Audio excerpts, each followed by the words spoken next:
लिंगामधला तणाव कमी झाला आहे, यालाच आपण इरेक्टाईल डिस्फंक्शन असं म्हणतो। याची मुख्यतः 2 कारणे असतात। जर आपल्या बॉडीमध्ये काही डिफिशियन्सी किंवा कमतरता झाली असेल, जसं की बरेच विटॅमिन्स असतात, विटॅमिन D3, B12, बरेच हॉर्मोन्स असतात, लिपिड प्रोफाईलमध्ये काही डिरेंजमेंट झाली असेल, तर याच्यामुळे सुद्धा इरेक्शनमध्ये प्रॉब्लेम येऊ शकतो।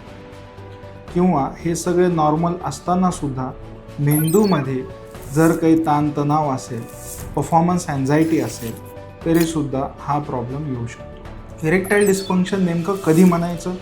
जर इरेक्शन येत नसेल किंवा इरेक्शन येतंय पण पूर्ण सेक्स कंप्लीट होईपर्यंत म्हणजे इजॅक्युलेशन होईपर्यंत ते जर टिकत नसेल, तर आपण याला इरेक्टाईल डिस्फंक्शन असं म्हणतो। जर काही कमतरता असेल तर त्याच्यावर योग्य उपचार करून हा नीट केला जाऊ शकतो। मी तुमचा न्यूरोसायकॅट्रिस्ट डॉक्टर सौरभ गव्हाणे, संवेदना woman and mind care hospital, Chhatrapati Sambhajinagar. धन्यवाद।